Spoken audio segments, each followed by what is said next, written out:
All right, good morning, everyone. Thank you for joining us on episode 130 of Blowback, Exposing Imperial Decline.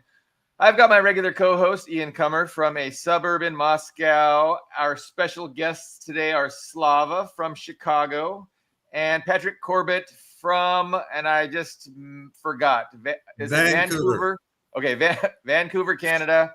It's morning for me and Patrick. It's still morning for Slava, and it's probably what 8 p.m. It's 8 p.m. in Moscow. Yes, Moscow time. So I want to thank everyone, my co-host and my guests, and all the viewers. And I definitely want to get into the topic. Our first topic of conversation is Trump's first week. To me, Trump is just making the news entertaining again. Like the news was so boring, and now with Trump, like there's just so much to discuss. Like we could not even touch on many aspects. But I am willing to start rambling about my basic thoughts, or I can offer the floor to somebody else who would like to. Well, Trump might be a little broad, I guess. I mean, I don't know how you want to tackle it. Do you want to tackle just? Why don't you go ahead? Why don't you lead us off with what you think about Trump? What can we say? I mean, so it's like he's been ready. He's been ready for his presidency. He hit the ground running. Hundreds or at least 100 executive orders, right? And all kinds of things are going on. So yeah, like you said, it is difficult it's such a broad topic to focus on. I mean, the big questions that remain unanswered, as far as I'm concerned, is going to be his approach to China, his approach to Iran, and his approach to Ukraine, obviously. So it's at this point, it's just speculation about where he's going to go. We've got the ceasefire, seems to be a positive development. Made Biden look weak and feckless and bad.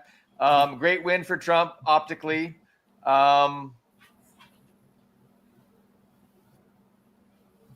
Very broad topic. It's hard to. I'm curious about Patrick's opinion on would Canada become the 51st state or not? Oh, listen, ask me that a little further into the show because you might have trouble shutting me up.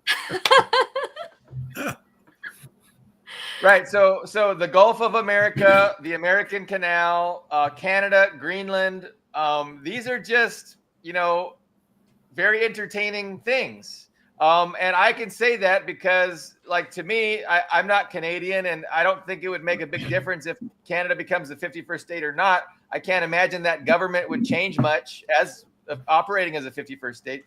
But that's my American opinion. And I know Canadian citizens, have entirely they're appalled.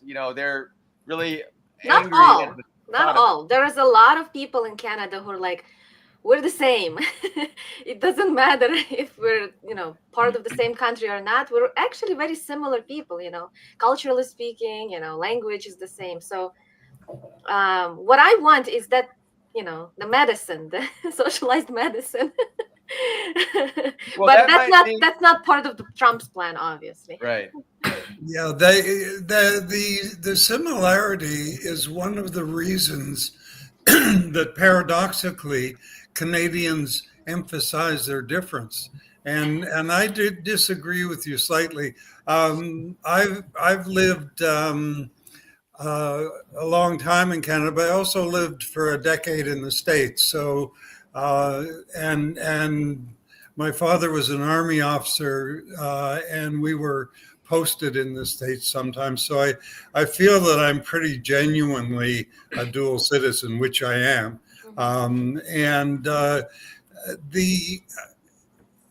It's quite amazing how much Canadians do emphasize their difference, which I agree with you are pretty minimal. Mm-hmm. Yeah, I understand there is big difference between Quebec and the rest of the. Well, no, even country. leaving Quebec aside, which a lot of us Anglos tend to do. The universal health care is one major difference that I can think of. Yeah. And I think in a way, I think the whole point would be to take that away from Canada. And Unfortunately, yeah. that would be I'm one sure of the. it's all. Well, I mean, it's Canada means definitely posturing, though Greenland, I also thought was posturing, but that's still dragging on in the news. And so, It just doesn't make any sense.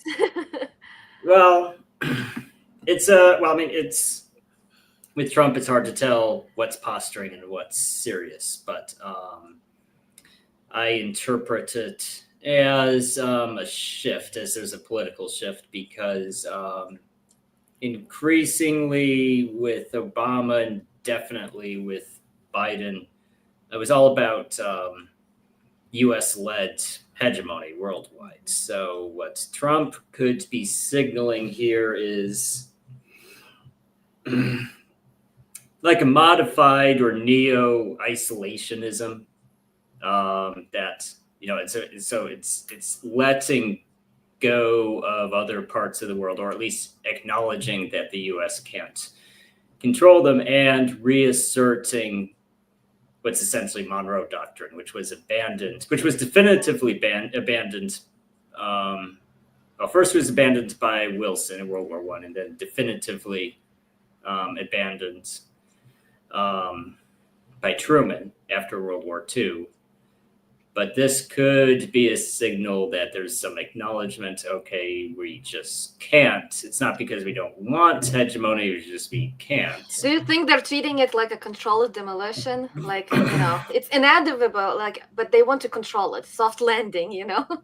Well, I mean, there's a saying that he who defends everything defends nothing. So if you're losing control of other, because I mean, it was even getting to the point where Russia and China was in the USA's. It wasn't even a matter of China's or Russia's backyard. It was the USA's backyard as increasing Russian and Chinese influence. So this could mean he's letting go. But I mean, it's just Biden was so overextended. I mean, so, you know, Russia sails ships through Cuba or whatever, you know, whatever they do.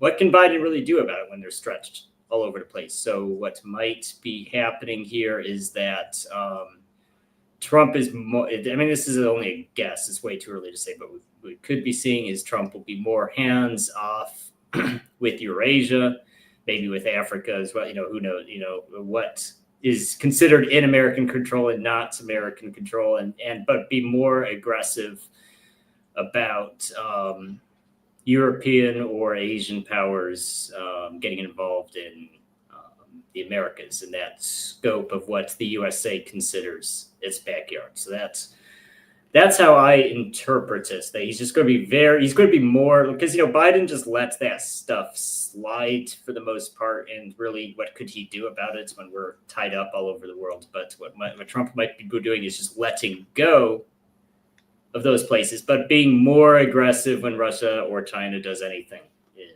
you know, our side of the pot. That might be what's happening here.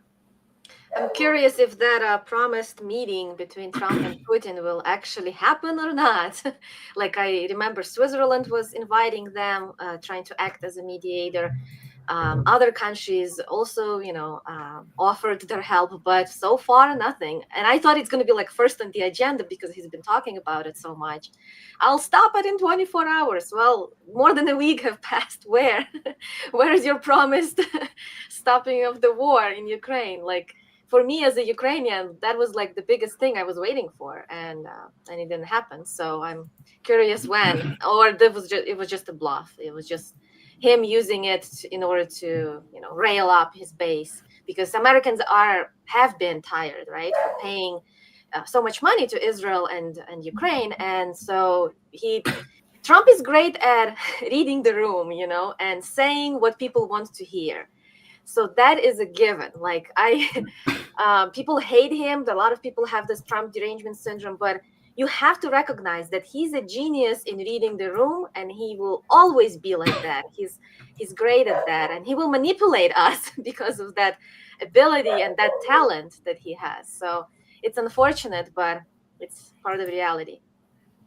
Yeah, it's hard to understand how he would address that issue, the Ukraine issue. It doesn't seem that there is a solution, because anything that he could possibly agree to would be absolutely out of the question for Putin, and vice versa, right? Anything that Putin could possibly extend himself enough and, be magnanimous enough to agree to would not even be anywhere remotely close enough to something that the West, with Trump as figurehead, could agree to. And so because of that, the 24 hours and then the 100 days, right? It went from within 24 hours. Well, it was before I even take office. Then it was 24 hours, and now it's 100 days. It's very difficult to try and think of what possible solution could be accomplished in that time. But I mean, I'm optimistic. Maybe Trump is willing to. We're talking about like a grand bargain. With a new NPT nuclear treaty. Any number of things could be on the table, and just guaranteeing individual states legitimate security concerns, which is what Putin is, what the problem is there. It's NATO encroachment on Russian legitimate security concerns.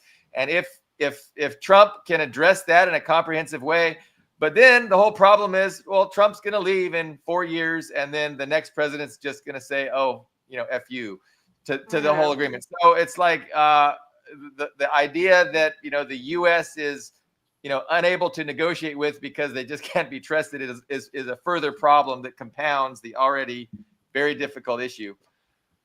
And then there's also the Syrian question. A lot of people were speculating. I'm not sure if you guys have discussed this question on your show, but when Assad fled Syria, right, and when the former Al-Qaeda walked in and took control, a lot of people were saying that this is a deal, some sort of a deal between Putin and Trump.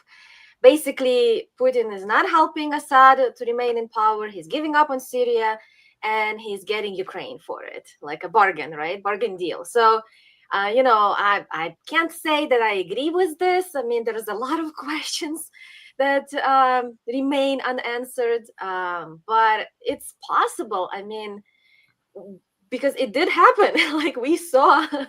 And Assad is nowhere to be found now. I don't know, Ian, have you seen him anywhere in Moscow? That's like, I don't see even news about Assad anymore. Like, what's going on? He disappeared completely. What's happening? Well, his wife has had that ongoing cancer treatment. So I think,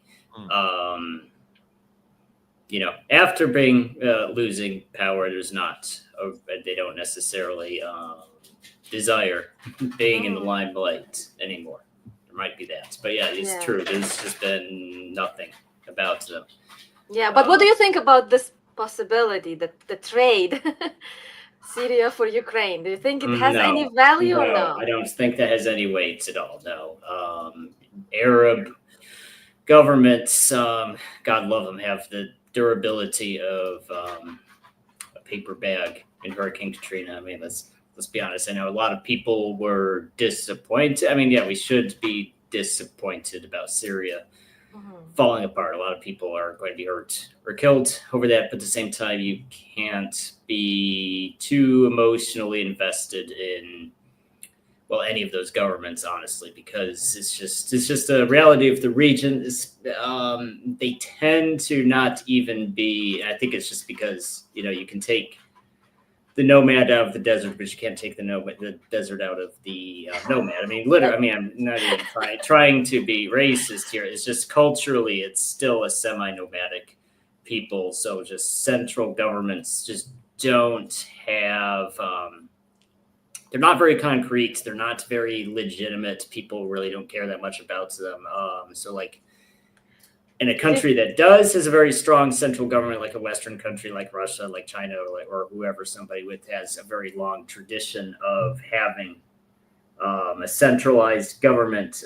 It's not just hinged on one person. So the president can die or flee the country, but the government isn't based on one person. But in the Middle East, with the exception of Iran, which is not an Arab country at all, the rest are basically family affairs. So that family, for whatever reason, just gives up or is pushed out, then the government just collapses with them. That's the reality of that situation. So I was surprised by the branding of this guy. I forgot his name. The leader of Syria, right? That former Al Qaeda. Yes, he's desert. It was so funny to see him dressed in green and have the same resemblance as Zelensky. I'm like, did they hire the same PR management for both of them? It was so funny, and they invited him on CNN. It was just hilarious to observe all of that. But yeah, I agree with you that in Middle East, Iran is a stronghold, but the rest of them is just. It's a mess. It's really a mess. And I'm surprised that now the Palestinians are returning to their land, which it's a good news, but still everything is still so up in the air, no certainty, right? So I'm like surprised why it's happening. Like, is it even safe to do it right now? Because also given that Trump has been saying lately that he wants to rebuild Gaza, but not for Palestinians. He's like, oh, so many good things could be done in Gaza. I don't think he means for Palestinian people. He means for Zionists. After they moved the Palestinians to Egypt and Jordan, which was his plan, and so now people are returning. What's going to happen? Like, it's a dilemma, and I don't like it. Well, yeah, I mean, I'm thinking, where are they even going to live? I mean, I guess they have tents, the relief organizations, they can live in tent cities, because I think all the buildings seem to be destroyed. But definitely Israel seems to have failed in their, eternal quest to ethnically cleanse Gaza. And so, for right now, but like you said, everything's up in the air right now. It's a victory because there's a ceasefire. Hamas is still there and strong, and there were some great images, of the people going back. And even, didn't you see those Israeli IDF hostages, the 4 ladies? I think it was 4 that were released. I mean, and consider the different optics. Like, they seemed so grateful to their captors, and they looked healthy, and they were happy, and they had a lot of respect, it seemed, for Hamas, really. And then you have, the hostages that are leaving from, the Israel prisons, and they're emaciated, they're in wheelchairs, they look pale, and it's just like night and day. But it just goes to the overall moral depravity of the two sides. You have the victim, and you have the oppressors, and it's just so obvious to everyone, really, unless you have this tribalist mindset, but everything's up in the air. What is the ultimate plan? What does what are the Arab states going to do? I mean, Saudi Arabia is saying, we're not going to agree to this grand new Silk Road, the Belt and Road Initiative, vis-a-vis the Middle East, with Israel and Turkey and the United States and all these Gulf Arab states, having some kind of a market with trade. That's the vision, right? Led by Israeli power and U.S. backing. They're not going to sign on to that without a Palestinian state. That's what their line has been. And of course, Israel is not going to allow a Palestinian state. So we're still at an impasse. But I mean, of these two things, what's going to break first? Are the Arabs going to break and say, you know what, we don't really need a Palestinian state. We can go ahead and ethnically cleanse them to Egypt and Gaza, or Egypt and Jordan? Or is Israel going to say, you know what, here, let's try for another, we'll put in some more effort to make it a Palestinian state so we can have actual peace, and we can have this vision that, Netanyahu is trying to sell everyone. But I just don't think that's likely to happen. If anything, these they're not going to take hold. What?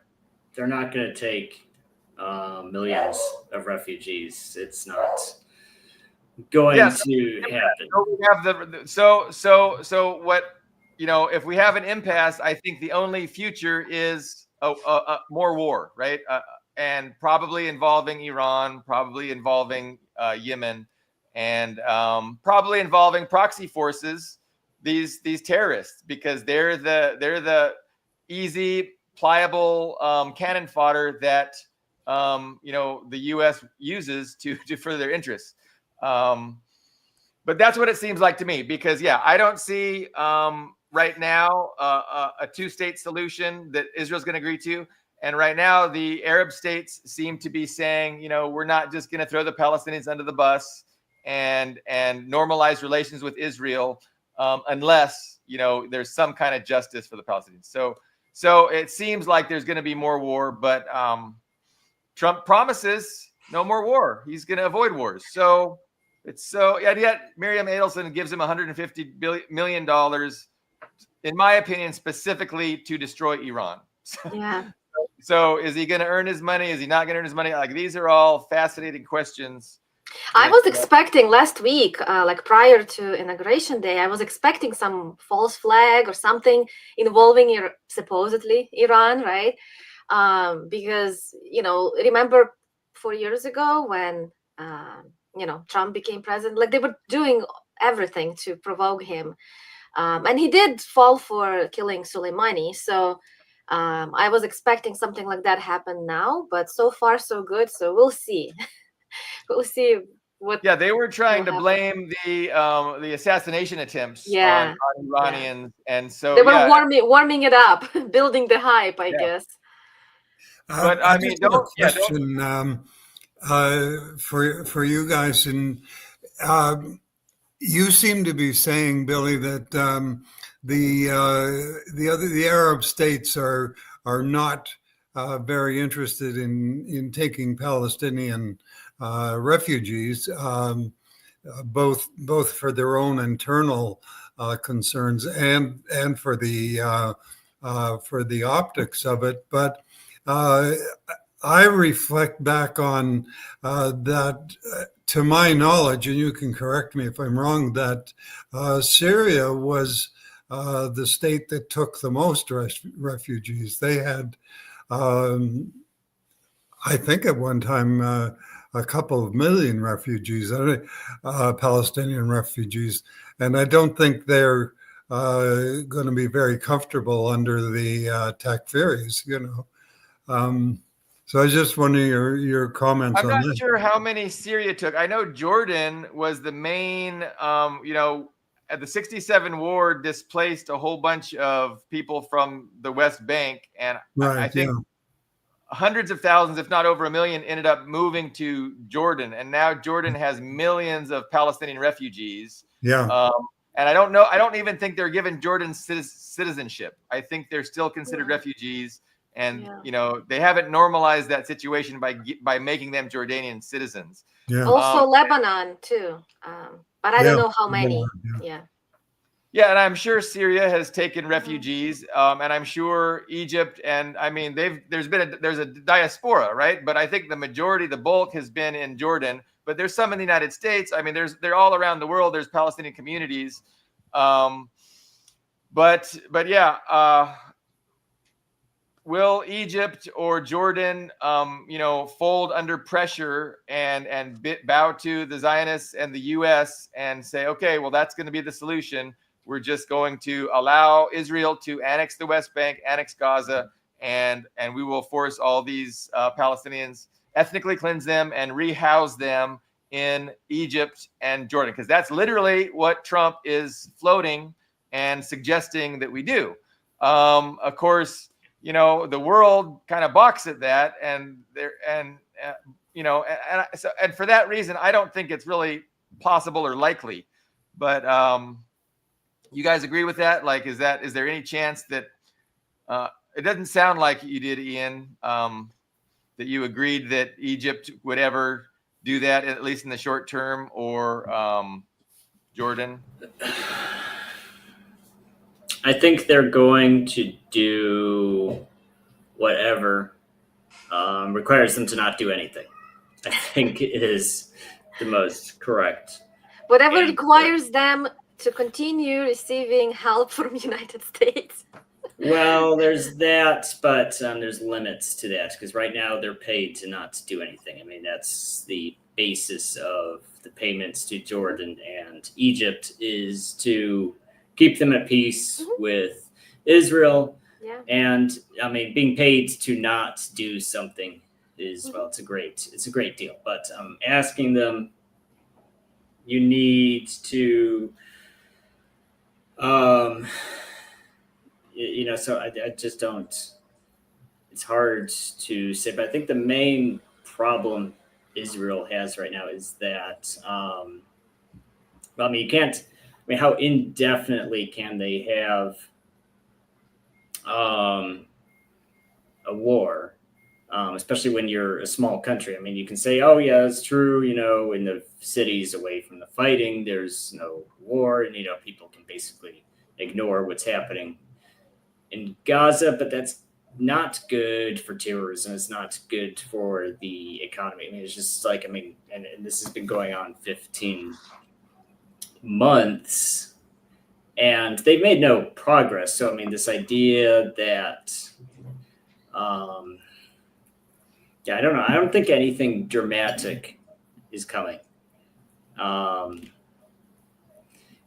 I could be wrong, but I don't think there's going to be any particularly dramatic change in the short term, at the very least. I think. So, you think the peace initiative with Gaza, with Hamas and Israel, is going to be maintained? Do you think the Hezbollah, the peace between Hezbollah and the IDF will be maintained in the short term?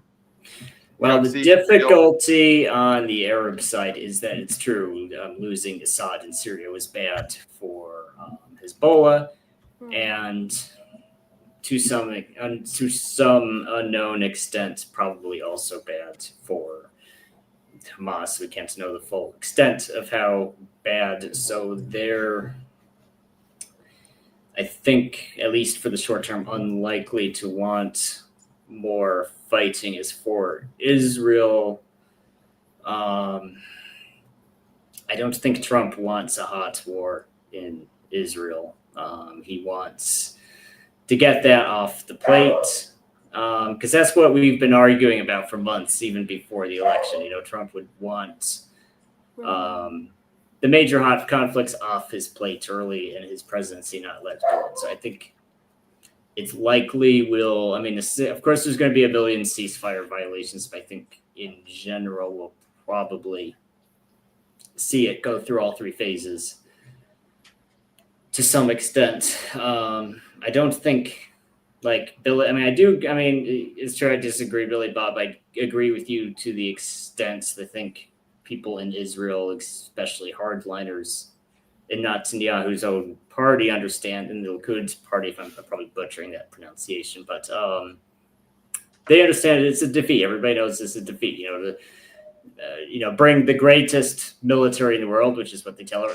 People say that, IDF is the greatest military in the world, and they flailed around in Gaza for 15 months and didn't accomplish anything, nothing whatsoever. And to acknowledge and to basically agree to a ceasefire and a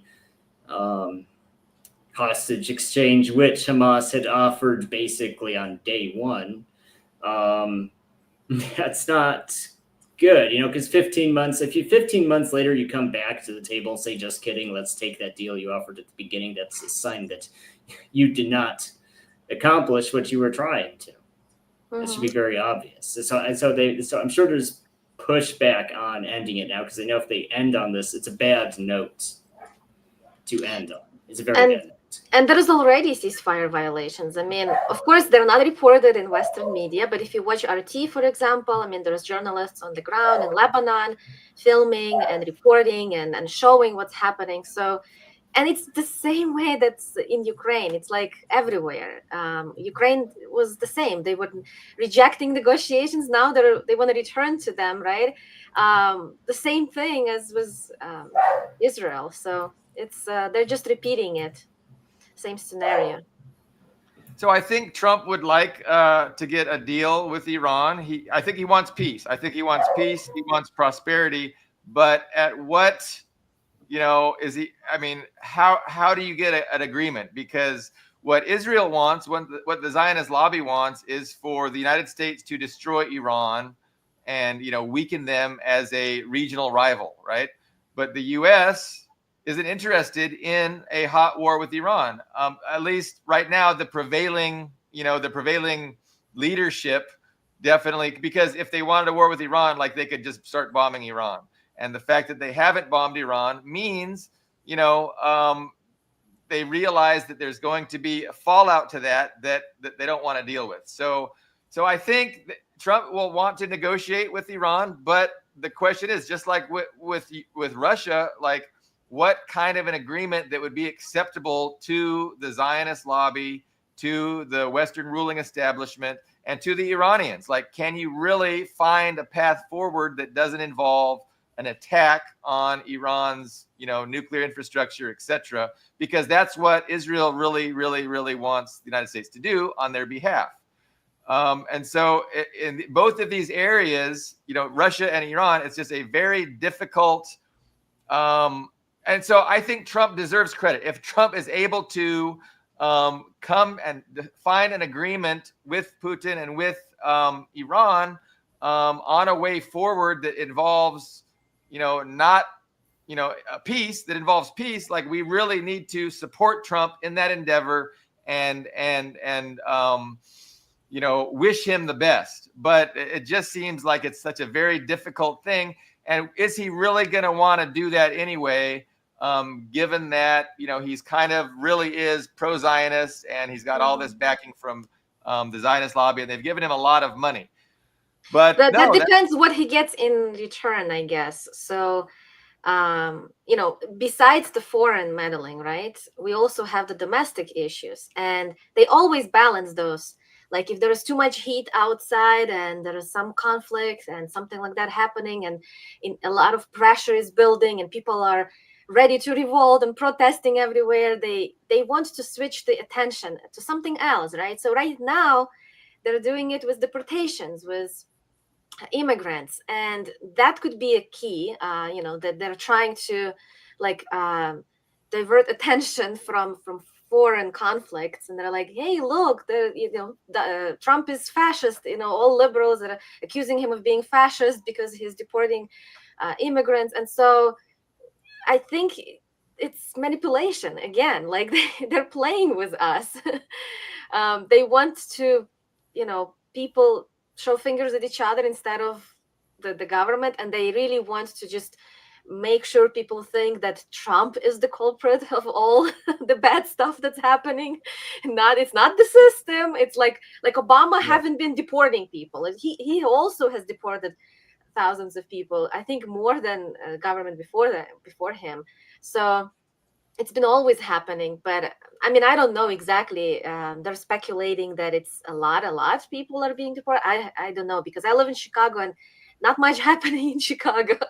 I mean, there were some reports. I don't know if you watched Jimmy Dore. He was talking about it.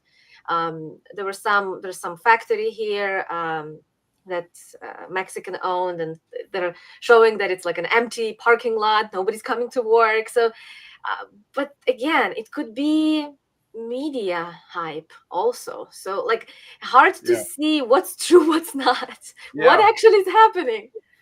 No, that's a good point. I mean, the media is definitely building this narrative that Trump is the deporter in chief. And every day we see Trump at least promoting his deportations because he thinks it's a political winner. And you also see the media doing it because they probably see it as divisive and a way to divide the country and turn a lot of people against Trump. But yeah, the extent is unclear. We know that, there's the big news, Colombia allegedly turned away some deportees, and then they decided to figure out a compromise, and Trump was threatening tariffs on Colombia. And other countries too were refusing to allow our plane loads of deportees to be to access their airspace. But yeah, the extent of what is actually taking place, I mean, he talked about, we're going to deport millions of immigrants. And I mean, at this rate, that will probably take another 40 or 50 years to do, is my guess. I think a lot of it is for show, and a lot of it, it's way more for show than for substance. But and because Trump thinks he's benefiting politically from these optics, and to a point, he probably is. But I think you made the other point that, Trump has been allowed to take power because they are happy to blame him for everything that's going to go wrong. And I think there's a lot that could go wrong. And they definitely didn't want the Democrats. Like, the Democrats couldn't ever, deal with the refuge, do the politically popular thing that Trump is doing. Like, that would be the antithesis of everything they stand for. With the creating Canada as the 51st state, like, that's nothing. The Democrats Kamala couldn't have gotten away with that. And if you're a ruling establishment, and if you need access to these resources, unfettered access that doesn't involve the sovereignty of another government, like, you want Trump to fucking take it. We're taking this shit. You don't want Kamala Harris, to do that, because that would just totally go against everything that she pretends to stand for. So in a very real way, Trump was great and is necessary for the ruling establishment. That's a very important point.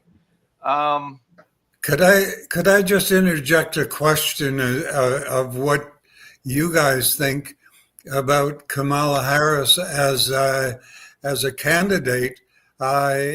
Was that part of the agenda they had in mind with what you're talking about, that to pave the way for Trump to get in and facilitate some of these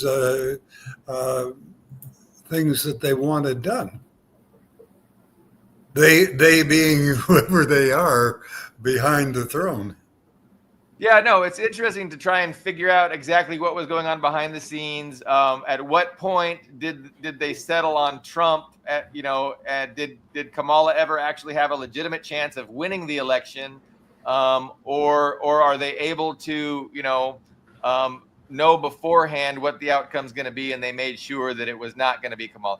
The way they ran the Democratic primary, you'd think they were throwing it from the very beginning, like they just picked a real awful candidate.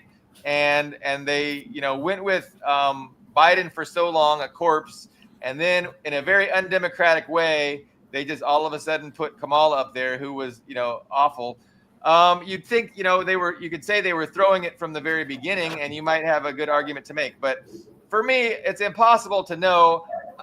From my observations, it became kind of clear that, it was about a month or two before the actual election that Trump strangely just started getting better press coverage. And that made me think, what's going on? And so that's why I flip-flopped and said, hey, it looks like Trump's going to be the president and they want Trump. And but prior to that, it seemed like the same Russiagate bullshit. And, everybody was piling and denouncing Trump as a fascist and Hitler. And then when I saw a change in that approach by the media, that's when I started thinking, well, shit, maybe they're changing, they've rethought these things out. But how that all played out, like I will never know with any certainty. I don't think there's a hive mind that sends instructions to every media outlet and says it's going to be Trump. And I think the only data point, because yes, it's true, you were right for saying Trump is going to win, because I was sure Biden was going to win. But the only data point for saying the media flip-flopped is that Bezos, who is not, a media guy, he's just a billionaire who likes money, he reeled back. He basically hedged his bets, and that's even at the time how he described what Bezos had done. He had told the Washington Post, even in the short term, though it cost them liberal subscribers, he was just like, don't... don't go all in on a candidate who might not win. I think he was just smart enough to see that there's a potential for that happening. He didn't want to tarnish the media outlet that he makes money from. So I think that was, and of course, what he did was validated by Trump winning. But at the same time, I think it was absolutely the plan for Kamala to win. And in fact, there was a Tucker Carlson, it was a segment of it. I didn't watch the whole thing, but there was a segment of a Tucker Carlson interview I saw this morning. And he was talking about who was actually in charge, because it was very true that Biden was basically a corpse, like you said. Who was actually in charge. And Tucker said he was pretty sure it was Antony Blinken who was, it was Blinken who was running the show. And Tucker actually said, this is a direct quote. It's very funny. It was Blinken. He was sure it was Blinken who was running the show because he's monstrously evil and also really stupid. And you could see his fingerprints all over it. And I think that's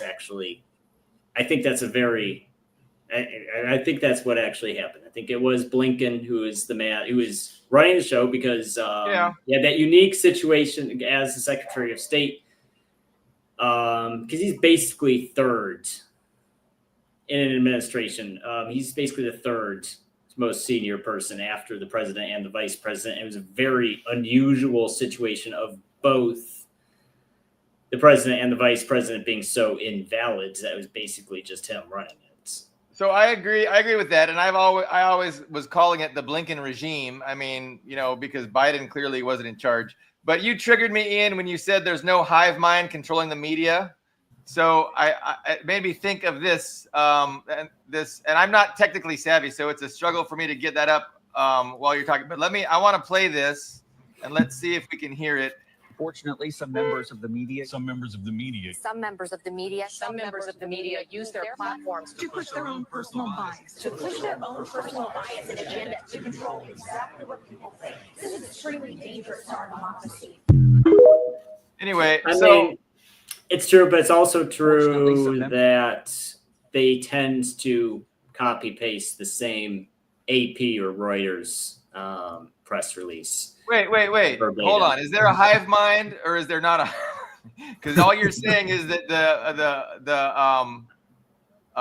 well, I mean, they do repeat whatever they think the regime narrative is, and they virtue signal. And if there's a new term, like they're very quick to that. Like I remember after the January 6th thing, I could actually see like this internal debate in their heads. What are we going to call it? Like I remember the first few days they called it a siege. This is the siege of the Capitol. Yeah. And then they eventually settled on, they collectively, I'm sure there was one person who had first made that decision. Okay, moving forward, we're going to call it an insurrection. And they all kind of on a dime called it an insurrection. So, I mean, it's true to an extent, but when I say it's not a hive mind, I mean, it's not like literally, because there is humans do group behavior. They do tribal behavior.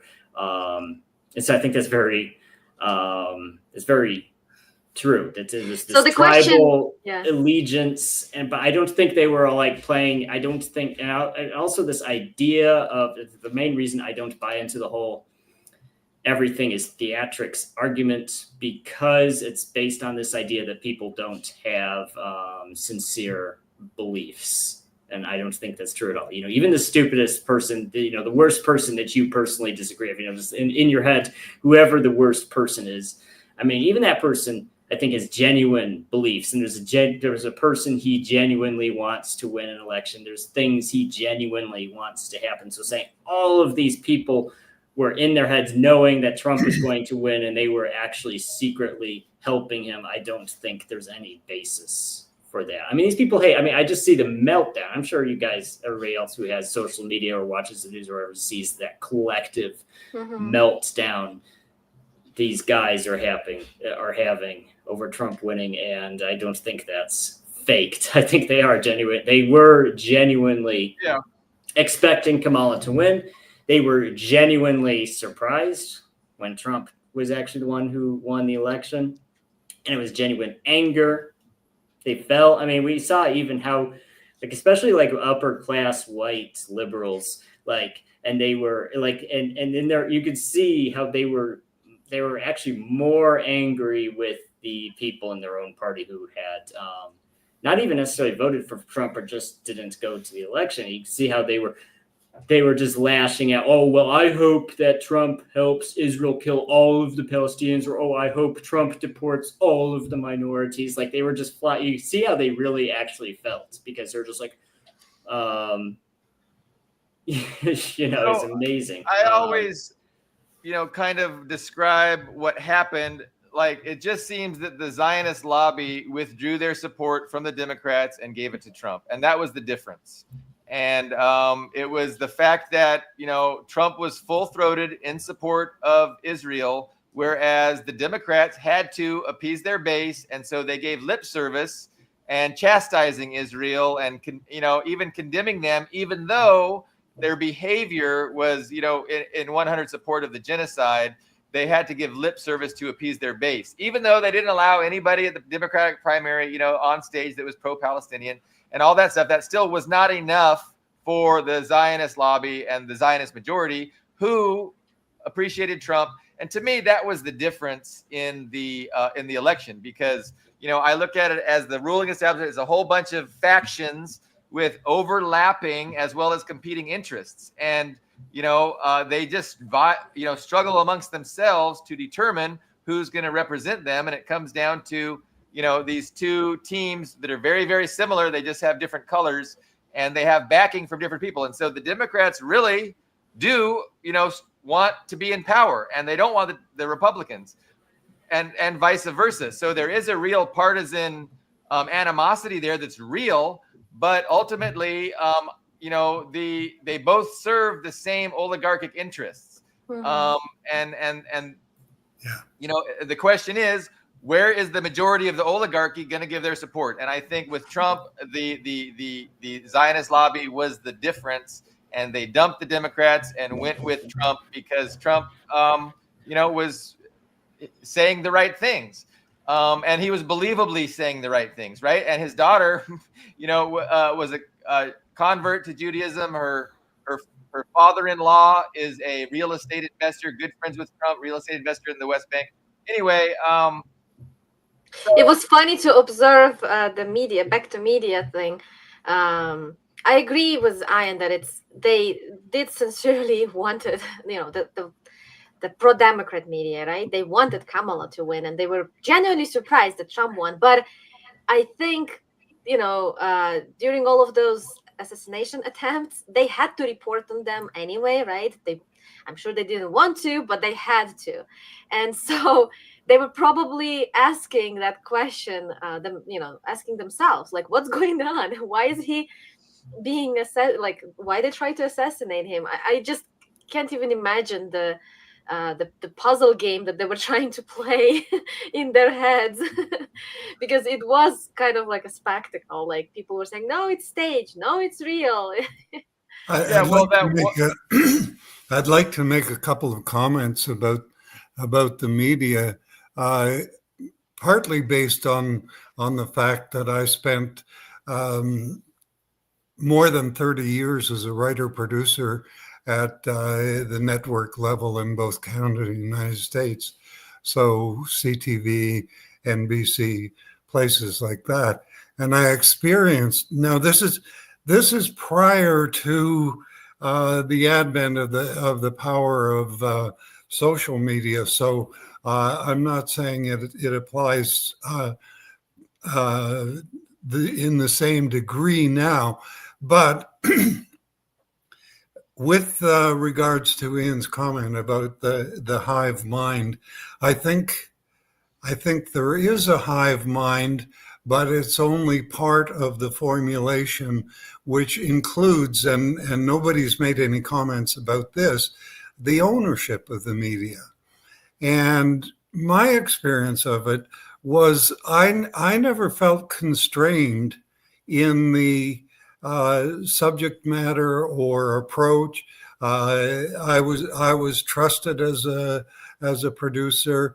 The executive producer would give feedback on what he or she thought the direction should be. But we all knew, even though we didn't discuss it, that some things were off limits. You weren't going to, I mean, one of my interests right now is Stalin and what happened with Stalin. You're not going to, in my time, if I proposed a story that shed a good light on Stalin, I'm probably going to lose my job. Maybe not right away, maybe not for that, but pretty soon it's going to be that guy's a wingnut. Lose him or put him onto a an area where he can't do any harm. So that's just a comment. I think, I think the ownership has become increasingly important as it's narrowed down to only a few owners. I'm sure that they're quite able to make their desires of what should be focused on apparent to the people who are going to actuate it. It's interesting you say, Patrick, that you yourself knew what are the limits, right? Yeah. So I think absolutely. that's the point. That's the main thing. Before these people even make it to their positions, they have to be, of that quality, right? That they require, the news networks, right? They're not going to hire someone that has like pro-Stalin sympathy. So that's how they filter people. Like, you can't make it anywhere if you have radical alternative views on politics. Yeah. And so there is no even need for this hive and memo. Like, they don't need to send the same memo to every news station. The news station already knows how to report on whatever happens. Every major station or outlet that I worked for, because they all work with the network and the local affiliates, and they all watch each other.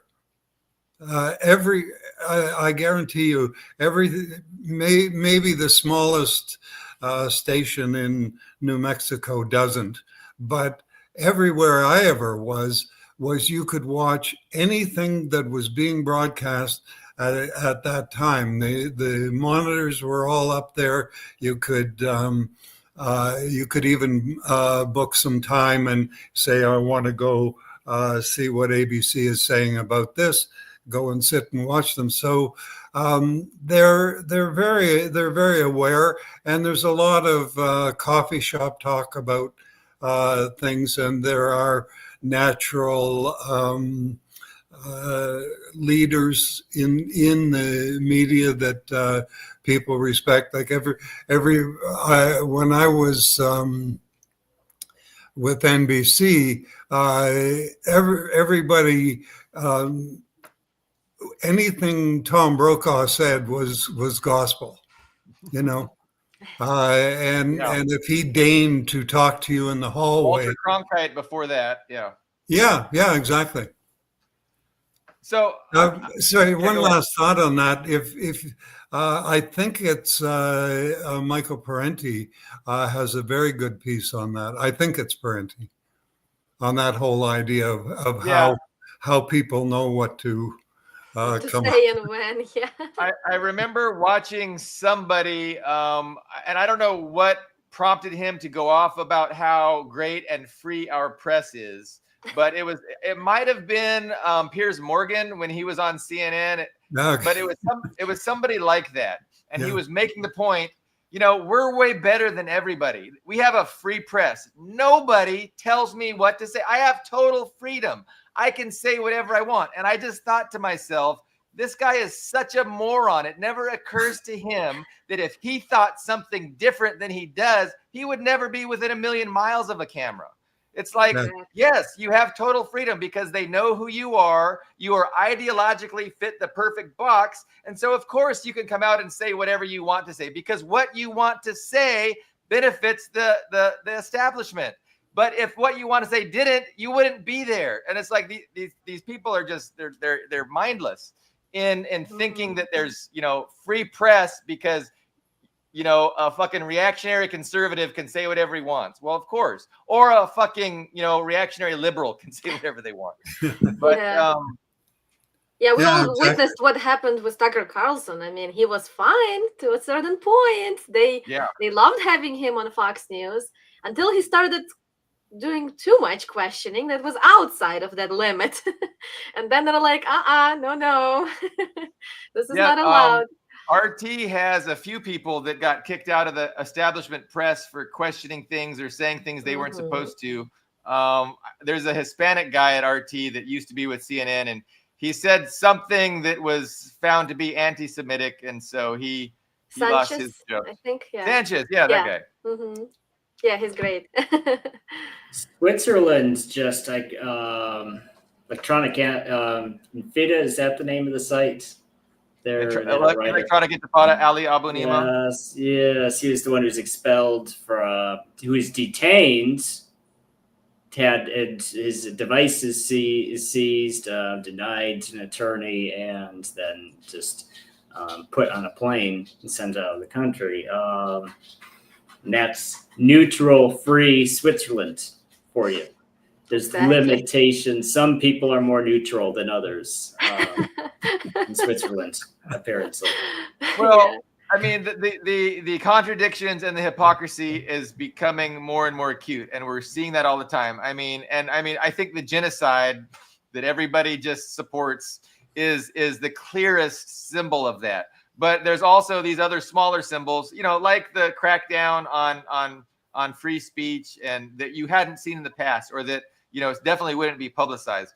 But yeah, Ali Abu Nima being rounded up and sent on a plane back to the United States out of Switzerland, it's incredible. And it just shows that the narratives, they're really trying to control and maintain the narratives. And that's what Ali Abu Nima is great at. I mean, he provides a counter view, and that counter view is unacceptable and threatening to the establishment. So they have to intimidate him, harass him, do what they can to throttle him and shut him up. But they're struggling. They're struggling to deal with the social media. They want to maintain this facade of freedom, but they also want to crack down and censor. And they're incompetent on top of all that. Plus, their task is impossible to do because the forces against them are too great. Like China. Nobody's going to stop the rise of China. It's just not going to happen. But they're still struggling to figure out how to do it. And they're banning TikTok after all. Yeah. It's crazy. And we're all going to Red Book now, and we're learning how great China is. And it's just backfired. And so, it's the problems faced by the empire are insurmountable. And I wouldn't want to be in charge of, managing that collapse. And they want, and that's one of the reasons they want Trump, again, to manage the collapse of empire. And it's retrenching. So Ian talked about the retrenching. We're going to focus on our regional hegemony. We understand that, we can't really dominate China. We can't really dominate Russia, but we can dominate our backyard. And so that's what the fuck we're going to do. Unfortunately, it looks like that. I hope not. But yeah, you got to worry about, the people in Cuba because Chris Black, I invited him on our program. He's in Cuba right now. And he's saying that, the Cubans are declaring a state of emergency because, Trump just declared them to be a state sponsor of terrorism. Biden had taken them off for about a week, a few days. Biden took them off the list. Trump put them right back on, but they're preparing for renewed assault, on their sovereignty. And same with Nicaragua, same with, Panama. Panama's always been a puppet ever since we overthrew that one guy. I forget his name. Noriega. Also Venezuela. I was expecting some things to go loose in Venezuela right before Maduro took office because, they were threatening. The United States were very hostile. And I thought, they're going to intervene. They're going to do something. But thankfully, it's either the Venezuelan state prevented it or they just decide, okay, now it's not the time. But yeah, a lot of things are happening. And some some positive, like you said, because of the TikTok ban. Lots of us here in the United States flooded the little red book, the Red Note app, and it's amazing how they say that everything that Americans knew about China, now they're realizing it's not true. And then everything that Chinese people thought of the United States or were told about the United States by their government, they thought it's actually not true, but then now they're learning it is true. Like, for example, people, Americans are going and sharing their healthcare experience, and Chinese people are like, what? You have to pay for ambulance ride? Unbelievable. We thought it's a lie. Like, they thought that, it's just rumors that Americans have to pay for their health care. Their own government was propagandizing them Yeah. about how evil the United States Yeah, that the food is so expensive, that food is so filled with chemicals, that healthcare is ridiculous. And now they're learning from us Americans that no, it's actually true, and they're genuinely surprised. And a lot of cultural exchanges happening on Red Note right now. I also created an account, and it's amazing. I love the experience. It's so much better than TikTok, to be honest. Like, I don't want TikTok to be banned, but I don't like it. Like, it's not my cup of tea. Yeah. But Red Note is awesome. You guys, I mean, you've done good work on TikTok. I know that for a fact. But yeah, I also created a Red Note account, and I'm still trying to figure out how to navigate and manage it. But I posted one thing, and nobody's seen it yet. So well, if it's political, is it political that you posted?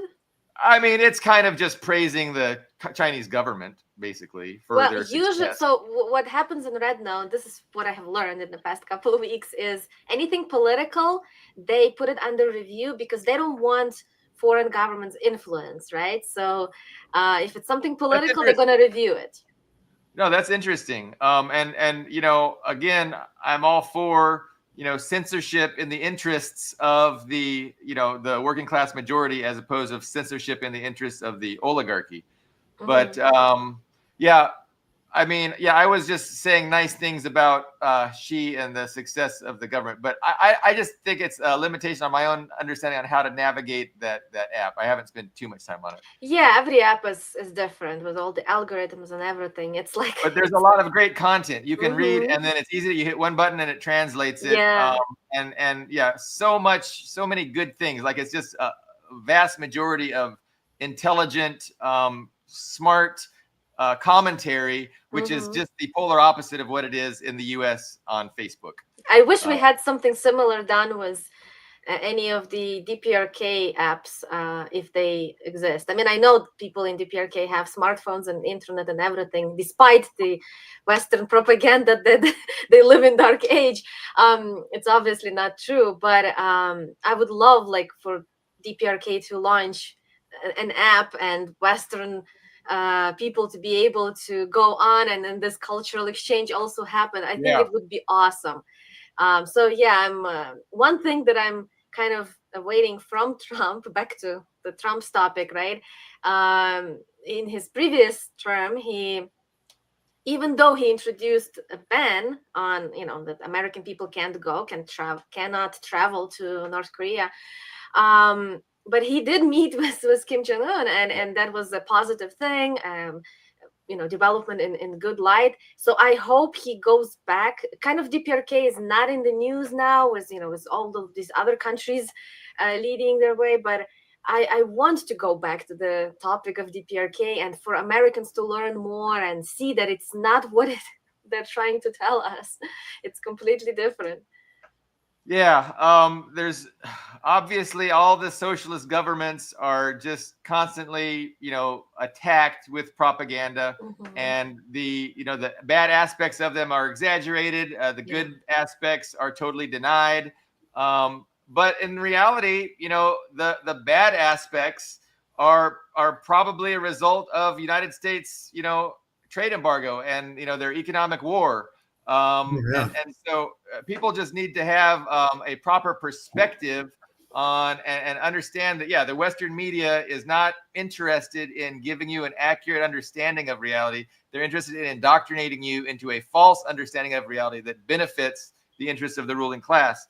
And, you know, I'm sure there's issues with DPRK. The poor country has been under economic embargo for its entire existence. And that's after we used biological chemical weapons to destroy the country. And we really leveled every single structure that was over 2 stories tall in the entire country. And so for them to, return from that and to create what they've created is a success. It is a tremendous success.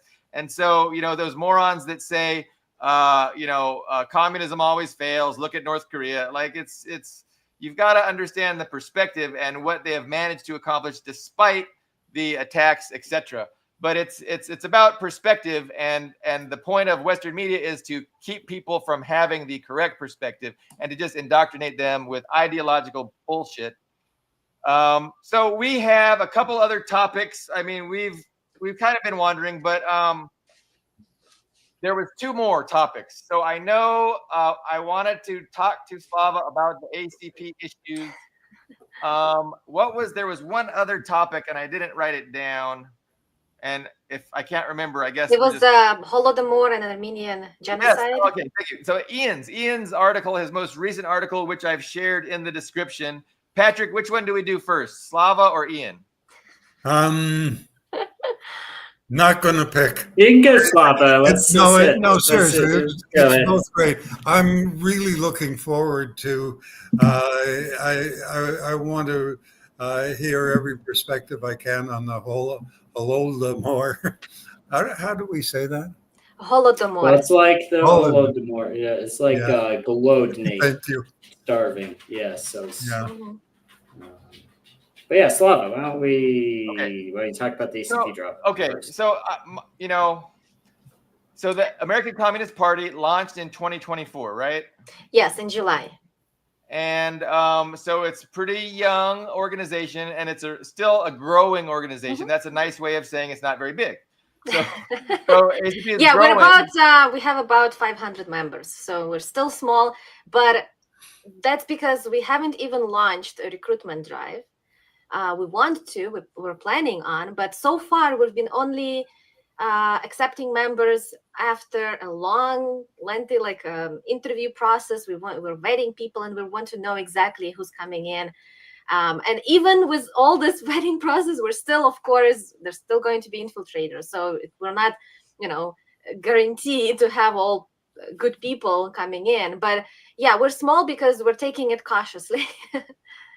So, I mean, basically, it's my opinion that any sensible, enlightened person is going to be supportive of the ACP, and they're going to want the best for the ACP. They're going to want the ACP to succeed in growing and being an influence on our society and on our politics. And people are going to have criticism, but there's a way to deal with that criticism in an appropriate manner. And so I think what we experienced with the ACP was, there was definitely an inappropriate effort to not just criticize and improve the party, but to destroy the party, right? And again, so, the allegation that it was an actual COINTELPRO style federal effort, I'm not certain that was the case. I know that there was 2 people, and I know there's allegations that they could have been working for the government to give a pretext to use lawfare and stuff against the party. But I'm open to hearing it. But I did listen to the attacks on the ACP, and I listened to the rebuttal. And I am very disparaging of the way that those attacks were launched and carried out.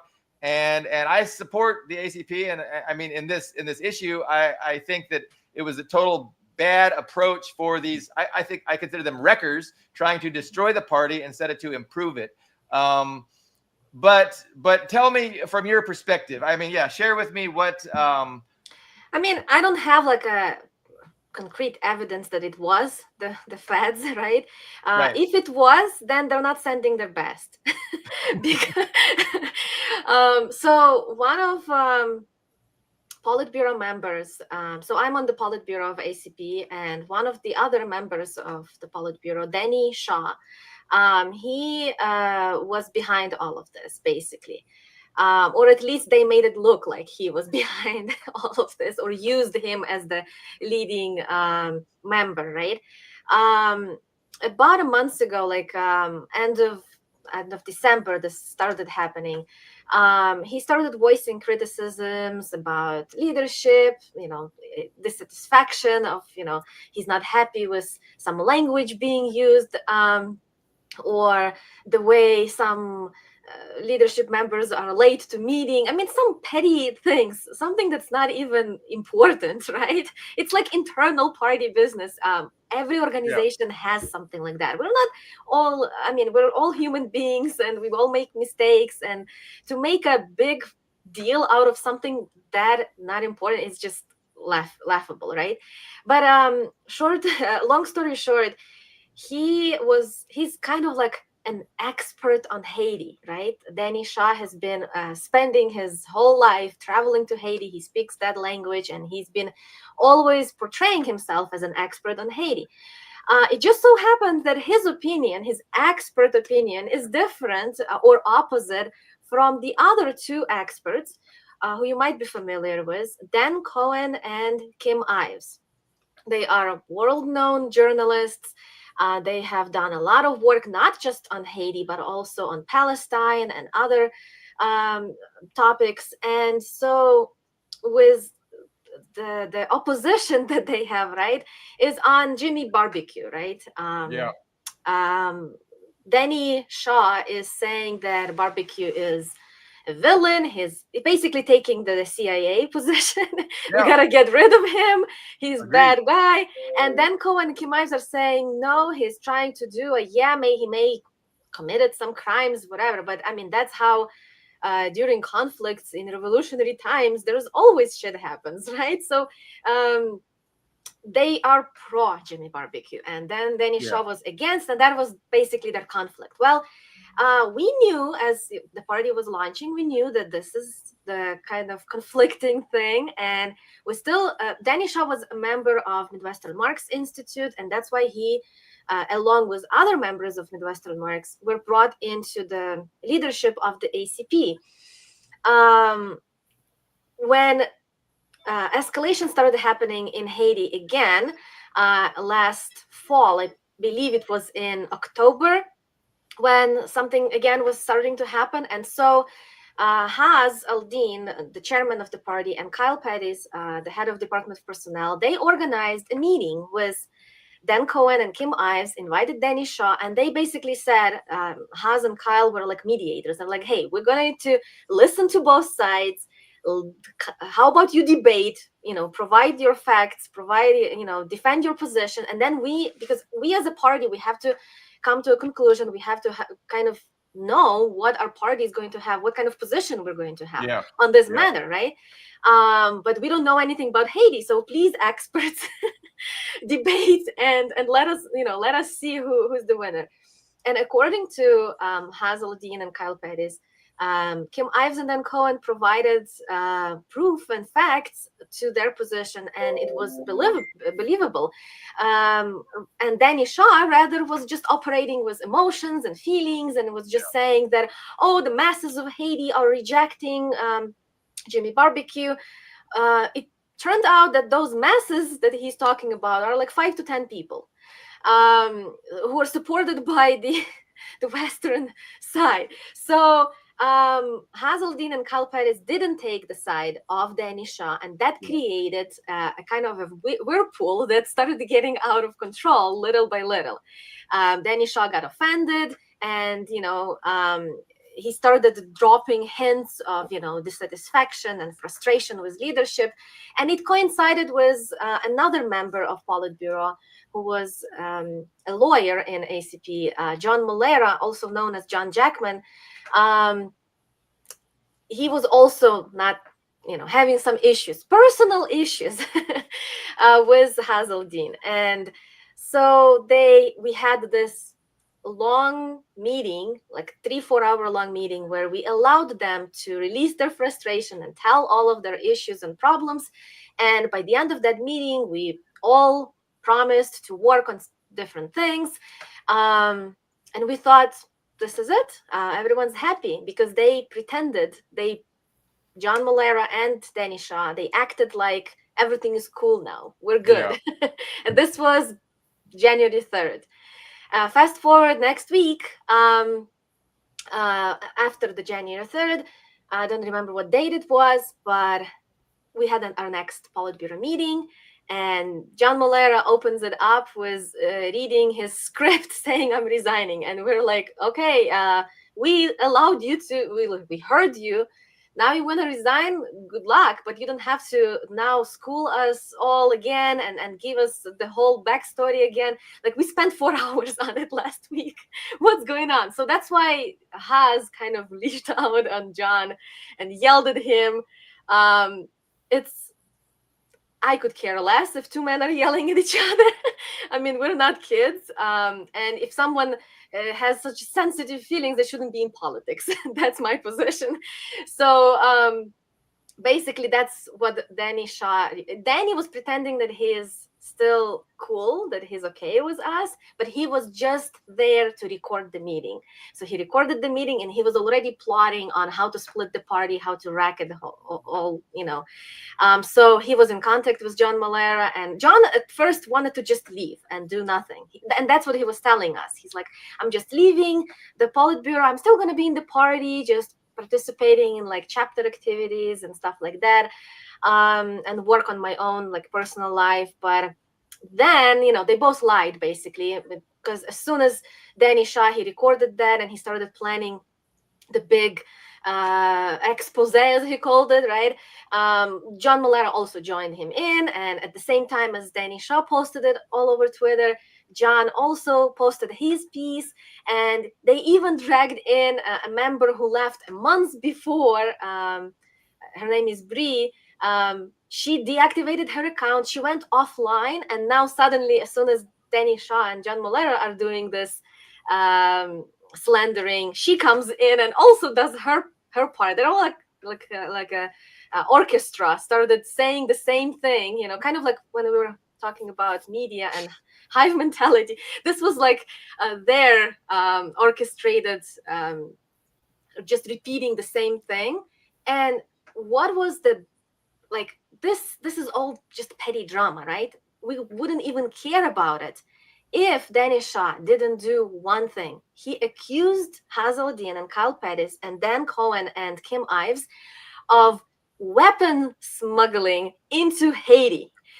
So Danny Shaw just made up this nonsense, this huge, big accusation that Hazeldine is trying to work with Russian oligarchs and bring weapons to Haiti. And it's just ridiculous and outrageous. So can you just imagine our shock? I mean, this is like a huge red flag. This is like federal investigation right away, right? Pouring into the party. So we were like, oh, this is crazy. This is not just some personal drama over somebody being late to meeting or yelling at someone. This is not a kindergarten anymore. This is serious. So we had to act. We had to do something about it. So we started working hard. The Department of Personnel, which I'm part of, under the leadership of Kyle Pettis, we did a lot of work. We investigated. We sent we outsmarted Danny Shaw. He thought he has everything under control. All these people who are dissatisfied with something little, he pulled them on his own side, and he did this whole thing. Well, he didn't account one thing, that we can send someone pretending to be one of those people, right? And then record the meetings that they have underground conspiring to bring the party down. So one of our members played that role, and he recorded the whole meeting where Danny Shaw admitted that he made up the claim about weapons, that it's all a lie. and he was planning to just split the party and wreck it all up because he doesn't like Hazeldin and he doesn't like a lot of people in leadership, including me. Him and another guy who was at that meeting, they started talking such a weird stuff about me. I was I was appalled to listen to that. One of the things that Danny Shaw was always saying, and he was accusing other male members of being misogynist, and he was pretending to be such a pro-woman, feminist type of a person. Well, it turned out he's not, and what he said about me, all the fetishes that he came up with, and all of that ridiculous nonsense, just made him and the people who he was conspiring with look like the biggest misogynists out there. So we recorded all that and we posted the whole thread on. Kyle Pettis posted it on Twitter. I think on Saturday we brought it all to light, and so now everyone can go listen and and see that. First of all, it was a lie. Second, it was a plan to bring the party down. Is this federal involvement or not? We don't know, but I mean, if it looks like a duck, if it quacks like a duck, it might as well just be a duck. Yeah. We know they're not happy with us. We know that they constantly publish slanders about us. I mean, CNN did a hit piece on Jackson Hinkle and Hazeldin. They're always accuse us of being Russian. It's funny, at the same time that they accuse us of being Russian agents, they also tell, I mean the liberals, the Democrats, right, who are pretending to be socialists or of any of that sort, like leftists, right? They, at the same time they call us to be Russian agents, they also tell that we are the feds. So like, can you pick one? How can we be Russian agents and feds at the same time? They also call us fascists because we are conservative, culturally speaking, like we're pro-family. We don't want to destroy family. We're pro-small business. We're not saying, oh, let's destroy all small business. So they're like, oh, there must be fascists because they're not progressive. Right. They're not woke enough. You're not woke They're enough. not woke enough. For Exactly. the Democrats. Slava, that was I had no idea, honestly. Like, I didn't know any of that last part. I watched Danny Shaw give a video interview about all of his complaints in several parts, and then I saw Haas had a rebuttal to that, which was about 2.5 hours long-ish. But I didn't know about the Saturday Twitter dump. That's how out of the loop I am. But no, that's pretty incredible that you kind of have a confession, right? From, in his own words, exposing himself as, making stuff up and then being misogynistic. And I'm gonna have to take a listen to see. I mean, but I was, even before that, I was already appalled by the behavior of the wreckers, because if you have a problem, you want better for the party, that's fine. If you can't support the party, fine, leave the party, but don't try and wreck it and destroy it. Like, that's not helpful. So that's why I definitely align myself on the side of the party. But it's very interesting. Like, I had no idea that he was talking personally about you. I honestly didn't know that, or that there was a big dump on Saturday regarding these revelations. So thank you for that update. And I should have been more prepared, because I really had no idea. Did you have anything else to follow up with that, or do we want to move to Ian's article? I hope there will be nothing else coming to follow up. I mean, he went underground. He's not publishing anything. He's not saying anything as of right now. We'll see how it goes, of course. But he did try to involve other people into all of it. I mean, I'm not sure if you're familiar with some Marxist professor, Daniel Tutt, who is like a long-standing critic of ACP, or your old friend Das James. He was also supporting Danny Shaw in his accusations and all of that. So a lot of Marxist people, right? took the side of those who were already anti-ACP, right? They were already calling us all kinds of names. No, so now, that's a good point. Yeah. Because it was divisive. I mean, the criticisms that originally put forth by Shah were definitely would have, reverberated with the people who were already critical of the ACP. No doubt about it. And it was divisive. And so, I think the best response is that, the party can get stronger from this and they can learn from this, but also they shouldn't reject everything, right? Like, I think that there's legitimate criticism that we can, grow from. And so I don't think we should throw everything out. And I think that's the proper approach, not to have animosity or hatred towards the wreckers, but to really focus on, well, what can we do as an organization to grow, develop, and learn from this and to become stronger as a result? And if there's legitimate criticisms that we ought to work on that are maybe alienating people, I mean, that's an avenue to explore. Yeah, it's all part of gains and pains of a new party. So we are trying to learn from this experience and do better, of course. I agree with you that there's, some things that are pushing, away some people. They may not like certain members of the leadership or anything of that sort.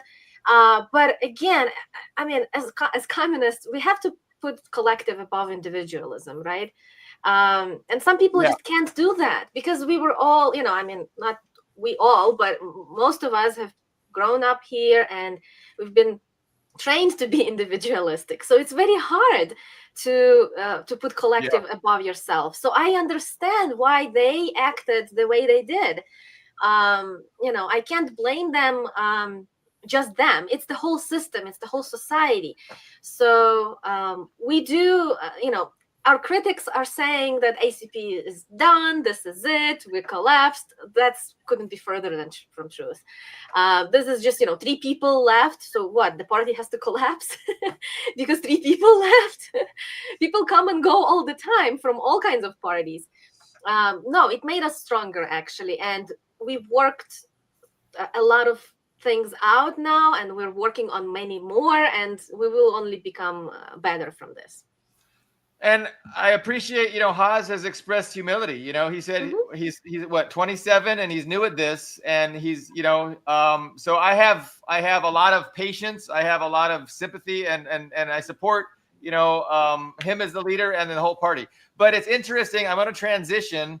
There's interesting parallels with the Soviet Union because I recall that Trotsky, in a similar way, tried to argue before the Politburo and before the governing bodies to convince them that he was correct, and he kept failing. Right? He kept failing. So instead of accepting that, he took it underground and he went to work trying to wreck the party. And so that's just the wrong approach. And so, I mean, you can definitely see parallels between these wreckers and the wreckers that Stalin had to deal with in the Soviet Union. But the thing is, if you can't convince people and you're given an opportunity to argue and plead your case and get people on your side, if you can't do that, you have 2 choices: either quit the party or go along with the people that the majority that disagree with the point. Exactly. Like people think that since I'm in the party, I must agree on everything with Haas, with Hinkle, with Eddie, Carlos Garrido, with everybody. I must agree on everything. That's not true. I mean, one major thing I disagree is their position on Ukraine. I'm on Russian side. I'm anti-NATO, but and this may sound funny to you, but there's lots of people who just don't want to recognize Ukrainian identity or Ukrainian, that Ukrainians are actually different, right? They're just like, oh, you're just confused Russians, and Ukrainian is just a dialect. And I understand why they think that way, and I accept it. Like, I am not going to keep pushing that, no, there is Ukrainian and I speak Ukrainian and I know, like, I'm not going to make a big fuss about it. It's not important. Like, why would I keep pushing that and create division and all of that? Like, we agree on main thing, on imperialism, on all of that. And that's enough. Yeah. Maybe sometime in the future, when time comes, we can actually debate and argue. But right now, it's not the time and place for it. So why would I make a big stink about it? Yeah. I'm pro-collective. So if majority agrees on something, I'm gonna have, there's party position and there's personal position, and we have to be clear about it. That's all. So speaking of Ukraine, and Ukrainian identity, Ian has a recent article on his website talking about the Holodomor genocide and the Armenian genocide, and I don't want to butcher what Ian's point was. I read the article. It was a great article. I kind of see Ian is kind of describing how these narratives are weaponized by. You want to display it? Yeah, yeah. I'm Can gonna. you just? I will try. Just so they have something to look at while you're talking. Yeah. I definitely want to hear your take on it. I didn't want me to cut you off. I think it might be good to show it just real quick so you can get an idea. So that was basically it. I mean, let's see. So the weaponization and how the United States or the West in general just wants to propagandize people in a way that will best benefit their imperialist interests. And they'll play both sides, right? They'll if they can, they'll hedge their bets. They'll propagandize both sides into the understanding, into the worldview, into the thought process that is most easily exploitable. And that's what we have with these genocidal narratives. But you want me to scroll down? Yeah, let me be quiet and I'll let you. Yeah, you don't have to scroll through the whole thing, but I just wanted to, you don't even need to keep it displayed. I think it might be useful just to show where it is. Yeah, so basically, just for some context here, I'm in Russia now, of course, but when I was here on a tourist visa, an American tourist visa, basically the way that would work is I would have to reset my visa every 6 months, leave the country, and then come back to basically reset, because I had a 3-year multi-pass visa, so I could just come and go as I pleased, but I could only stay up to 6 months. So what I would do is, rather than go back to the USA, which would cost, well, a lot, especially after the sanctions and the Aeroflot flights were shut down, I would go to Armenia. So I went to Armenia twice. And so I toured a lot of it in Yerevan, and one of the things I saw in Yerevan was the Armenian genocide museum. So the way that site is set up, during the Soviet period, I don't remember the exact year, but during the Soviet period, they had built an obelisk and a flame. Like, this is the same as far, I think it's just a normal gas flame, like the eternal flame at the the Soviet war monuments, but they set one up for the Armenian genocide. So it's very minimalist, and there's no overt political messaging to it. And so it's presented as, this historical tragedy. Armenia lost territory. Many Armenians were deported or killed during basically this young Turk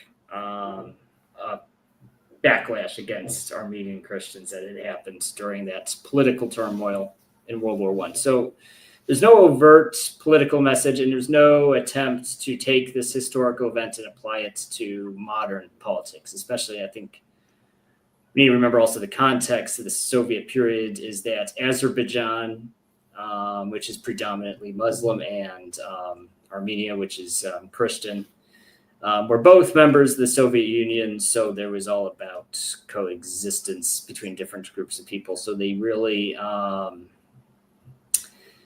when it comes to historical conflicts like that, the Soviet attitude was to not, they wouldn't necessarily censor that event, like in history classes. I mean, they still might mention it, but they wouldn't go on and on at length in every media outlet, hyping it up as something we should still be angry about. I think even World War II, they weren't saying, oh, we should still be angry with Germans. We should still be angry with Japanese about the war. So that wasn't the Soviet attitudes. But after the Soviet Union dissolved and Armenia became an independent country in the 1990s, it was 1995. 1995, they expanded that memorial complex to include a museum, and the museum is very different in tone. So, we actually toured it when I was there. So me and my girlfriend, we toured it.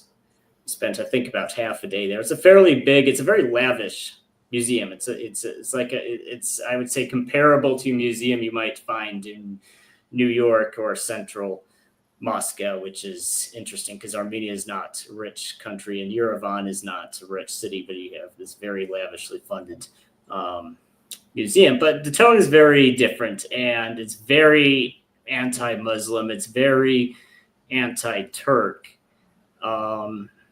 And it was kind of surreal because I remember I was even within 10 minutes I was there. It's it's portrayed. It's almost, in fact, this exact thought. I remember having this thought. This is just like the Holodomor.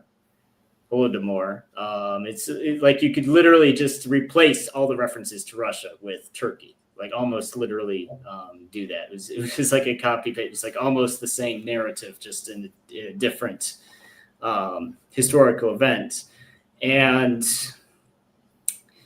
that really got me thinking about Ukraine and Georgia and how I think basically my main argument in this article is that the U.S. led orders. I wouldn't say it's an American order because it's not just American. I don't think Americans are even, as a national group, even the top dogs in that. But it's an U.S. led order. It's a Washington led order, and it's a very chameleon-like. It's a chameleon effect because the same entity will portray its narrative in contradictory ways depending on the locality. So for Baltic people, it's this very Forest Brothers quasi fascist without saying fascist type thing. Finland, it's the same thing. They portray themselves in a very right wing neo-fascist or borderline fascist movement, right-wing movement. But then, in say a different country like France or the USA, they'll say, oh, we're LGBT friendly, we're very progressive, but it's the same global orders. It's obviously those two things can't be the super traditional right-wing regime and a super progressive regime at the same time. So that's the chameleon aspect. The chameleon effect, yes. And it's the same thing. And I thought it was very interesting being in this museum because a lot of it was funded by American money. I don't know if any State Department, taxpayer money. I don't know that. I didn't research it that deep, but there was definitely private donations. There were American. You can tell because they tell you the NGOs that were involved in the construction and upkeep of the museum. So there were American private funds that went into this museum. I thought that was very interesting because on one hand, Turkey was, I don't remember the exact year Turkey entered. It was fairly early, I think. So it's a long time NATO partner, Turkey. But at the same time,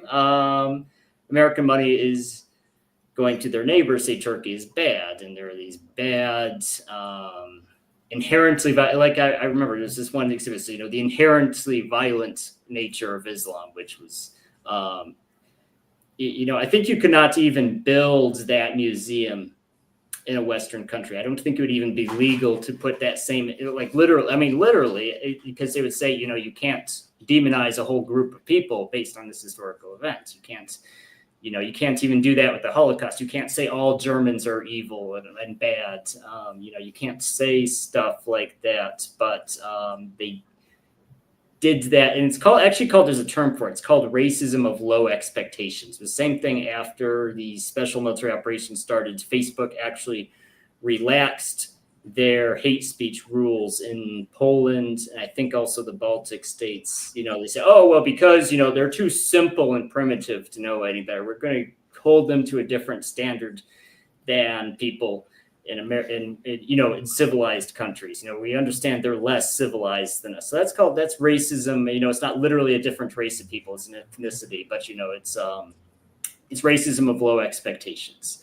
And it's kind of the same thing. So they'll have these very, very aggressive talking points they push in these other countries.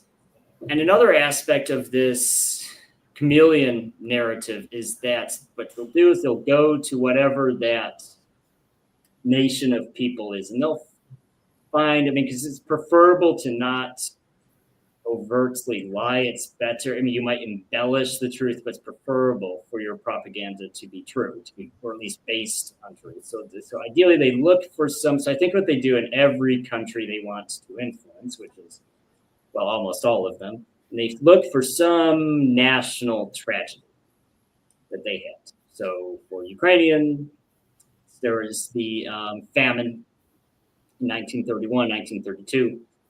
1933, those several years of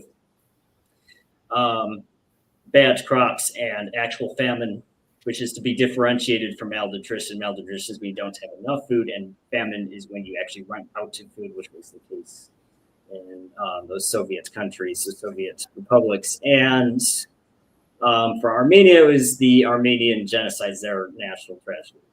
It started in the, of course, there had been purges and persecution much earlier than that, but I don't remember. Unfortunately, I think it was 1915. It was World War I. It was when the Ottoman Empire really started to come apart, and the Young Turks took over. So that's when it really accelerated. So that's their national tragedy, and so they hype that up, and the idea is to I think so. That was it's kind of interesting with the Armenian genocide, because you have monuments built by the Soviets, and then you have a museum built with American money that kind of has the opposite approach. And so I would say I would actually characterize all Soviet propaganda as a very broad statement. It's meant to calm people. I wouldn't say sedate people, but to calm people. Don't facilitating peaceful coexistence. You watch a Soviet movie, even a Soviet movie about something very bad, like a war. You don't leave the theater or turn off the television feeling agitated. I've never seen, I don't think I've seen a Soviet movie that left me actually upset and agitated.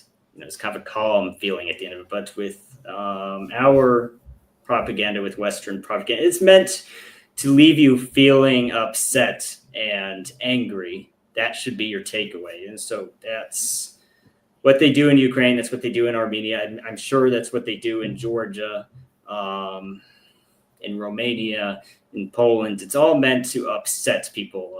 Or even in Poland, you can think, they always talk about, every conversation about the Soviet Union or World War II or Poland, someone will mention, the Katyn massacre, and so that's something that's, you can tell it's been beaten into people's heads for 30 years now. And so, and the goal is and that's why I say, and I say that in a post. So it's not necessarily, no one's necessarily saying, the Armenian genocide didn't happen, or the Holodomor didn't happen. What we are saying is that they're politicized, not even just in the context of when they happened, but they're politicized in the context of now. Because, you can't take the Holodomor and say, the Soviet Union's bad, because, of course, there is no Soviet Union. It doesn't exist. You say, Russians are bad. And it's interesting because I had a very anti-Soviet education, because, growing up in a Christian school, getting Christian education, getting kind of a conservative education, it was always about my history books. My world history books were always about, communism is just as bad as Nazism. The Soviet Union was bad. Communist China is bad. Mao is bad. Stalin is bad. All those guys were bad. And it was always, and of course, these were textbooks printed in 1991, 1992, 1993. They were always, these countries, these regimes are bad because they're communists. And it's kind of surreal to me, because in the last, I would say, not even 10 years ago, I would say even earlier than that, or later than that, within the last 5 or 6 years, I've kind of seen a shift. They don't really sit there and say they're bad because they're communists. They say they were bad because they're Russian, which is kind of interesting because I never, because I had a very, very, very, very long section about talking about how bad the Soviet Union was in my history books, and they said, Stalin was bad because he was communist, and I would remember if they had said that. So I know they did not say. They never said, Stalin specifically hated Ukrainians. I don't think that, to be honest, I don't think they even mentioned Ukrainians in my books. They just said lots of people died because communists were bad. And so it's very much became more of a mainstream thing in contemporary politics to say, well, no, actually the Soviet Union was bad and nothing to do with being, and I think also because modern Western countries are less conservative and more liberal and more, not necessarily, I know some people dispute that if I say leftist, but let's say progressive or more progressive. So they don't really want to sit there and say communism is overtly bad, especially because they're more socialist. Most Western economies are more socialist than they were 40 years ago. So that's not necessarily useful to bash socialism. So what they'll say, well, the Soviet was bad because there were Russians and it was an expression of Russian imperialism. The Soviet Union was not a union of states. It was just a Russian empire. So it's really shit. There's been this big shift in that narrative, and it's expressed in different ways in these different countries. And even when it's not the Soviet Union or Russians that are bad, they find some local person that you have bad blood with. Because let's be honest, I think every ethnic group of people in the world has had some bad event with their neighbors. I don't think there's even a single exception to that rule anywhere in the world. So you can find something bad to harp on about. So that's the main moral of that post. I agree with you 100%. They always, as soon as the SMO started, they started bringing back the Holodomor and saying, oh, just like Stalin wanted to genocide Ukrainians 100 years ago, right now Putin also hates Ukrainians and he wants to genocide them and exterminate them all and all. So they started making parallels right away. And it's intentional. It's not just accidental. It's deliberately. My words. I have bad time with my words today.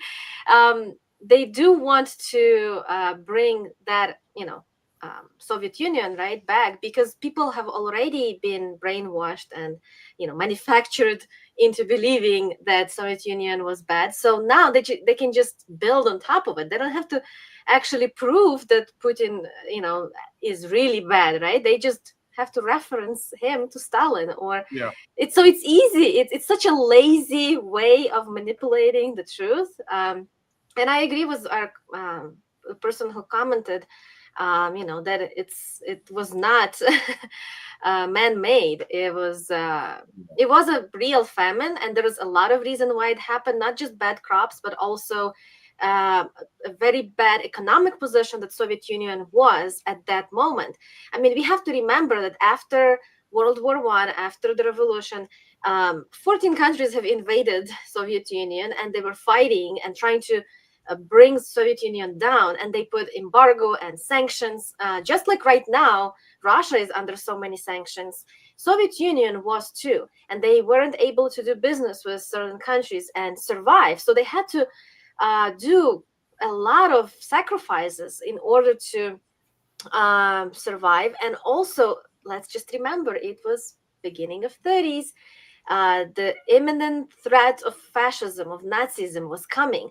They knew about it. They had to build the Red Army. They had to build the defense mechanism. So, it was all this pressure together with natural, right? The bad crops, bad harvest, all of it played a role in the famine. And the problem is that nobody's mentioning the Urals and the the other places of Soviet Union where the famine was also happening. They're Yeah. just like, no, it was only in Ukraine.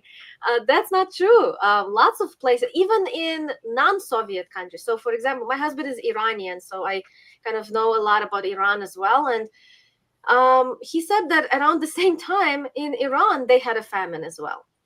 And let's just remember, we had Great Depression here at the same time, and a lot of people have died. They're not publicizing it, they're not bringing attention to it, but people were dying during Great Depression here in the United States as well. But they're not saying that who was the president back then? I don't remember.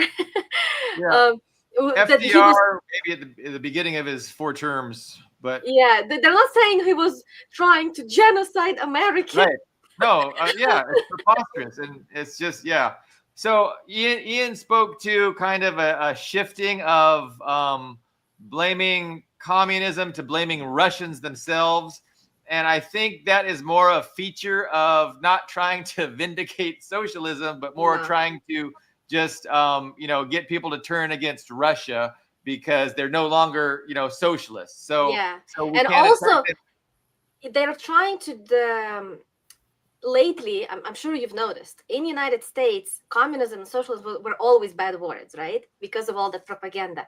But lately, lots of Democrats and the leftists, so-called leftists, has started calling themselves communists, Marxists, socialists of any sort.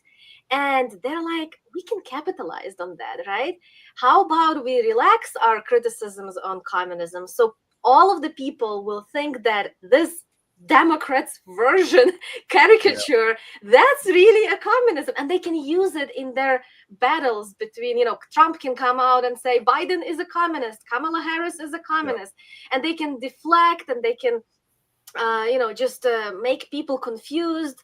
So many people think that all this woke nonsense is actually communism, and we're like telling them, no, that's not true. Like, here we're Marxists and we're against this whole woke bullshit, and they're not believing us. They're like, no, they're saying they're Marxists.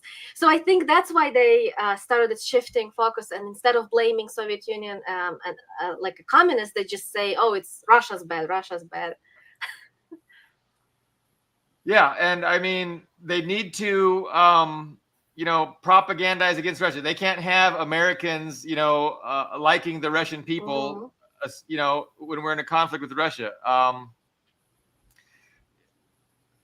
I'm reminded of, I've been arguing recently with some of these Western Marxists who, they denounce the Soviet Union as not communist. They denounce China as not being communist.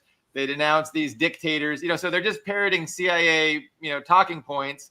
Stalin was a dictator, Castro's a dictator, and there's nothing Marxist about them. And then they're championing Hillary Clinton's favorite communists in Rojava, like that's some great success for actual communism, not that fake bullshit that they have in the Soviet Union or China. But the Holodomor,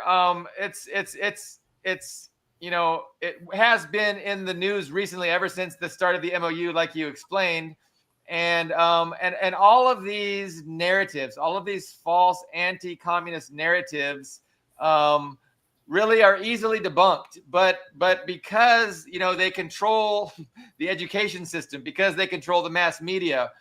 Everybody has just been indoctrinated with these bullshit lies, and it's tough to reach people. It's tough to, reason with people and help them understand how what you're believing is nonsensical. Like what you're believing has nothing to do with objective historical reality. But it is pervasive. So you've got the stories of the famine. They accused China of causing the biggest famine in the history of the known universe. And they blame Mao for that during the Great Leap Forward. They do the same thing with Stalin. Stalin wanted to crush Ukrainian nationalism. So he caused a famine to destroy the Ukrainian people. And that works great if you can get Ukrainians to believe it, because then they're going to be, pawns that you can use and weaponize against the Russian Federation. And if the Russian Federation isn't going to do what we say, if the Russian Federation is going to at least temporarily support Assad and keep him in power, well, we're going to fuck with Russia and we're gonna, do everything we can to balkanize Russia and to, steal their resources, just like we did in Yugoslavia, and we're gonna do in Greenland and Canada. Sorry, Patrick.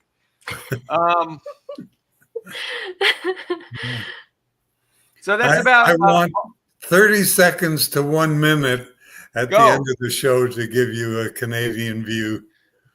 On air, right? On air? Yeah. Okay. Yeah. I mean, you want to go now? We're almost 2 hours in, and so I know we're all getting antsy. So please give us the Canadian perspective. I think Slava made some good points, but I don't fundamentally agree with her. I think if it's moved forward as a real thing rather than just a deflection, they're going to encounter something that will surprise them. Canadians, in my experience, and that's pretty considerable because I've lived here for so long, have a real. It's not as detectable as American patriotism, but I would say it's as strong. And there's a lot of things that will cause serious pushback. I really find it hard to imagine how Americans are going to overcome the medical issue of healthcare, the universal payer. We're used to it. You, as a Canadian, you simply do not think, and it's one of the reasons that I've chosen to live in Canada, because I can't afford to get sick in the States. I've been there. I was with Kaiser Permanente, and that wasn't satisfactory at all. And they being Trump and the people who support an idea of going after Canada, be believing their own view of it, but they're wrong. Like they portray our system as, you have free healthcare, but you can never get in because the lineups are too bad, or they tell you who your doctor's going to be. That's just not true. There are, of course, there's problems. Healthcare is a problem for every country, but that's something that they're going to get a huge amount of pushback on. It would only be the oligarchs in Canada or the minigarchs who would willingly go along with that. But there's a lot more to it too. And Canadians, I come from a military family in Canada, and the military, and I don't want to get into the class issues in the military, but the military in Canada always stood up, and that was true in the Second World War. Canada was in it with fighting soldiers, 1939, 1940. United States was quite a bit later coming in. So anyway, I don't want to just give a patriotic rant, but I think they are really deluded if they think they can just walk in and take it over. But the final thing I would say is I've just recently been reading the history of the takeover of Hawaii, and that was a very long project. I wasn't aware of it so much. When it was first mooted to take over Hawaii, it was considered laughable. The Hawaiian people, very proud, very solid, very, aware of their sovereignty. But, over 45-year period, that was worn down until, guess what? If you go to Hawaii, you're still in the States. Yeah. So Anyway, that's my thumbnail view right now. Yeah, no, it'll be interesting to see if that is if it's a long-term project that they have in mind, and Trump is just kicking off a multi-decade project, or if he's delusional enough to think that in the next few years he can accomplish that, or if it's just a distraction, because it very well just could be a distraction, like you were saying too. Maybe they're just testing the water, testing what will be the public's reaction. Yeah. But we are 2 hours in, 2 hours exactly. I think we should wrap up. But Slava, thank you so much for being our special guest. Patrick, thank you for being our other guest. Ian, thank you for being my co-host. And we do plan on being back on Friday. I have a couple guests lined up for Friday. So I hope to see everybody then. Thank you very much.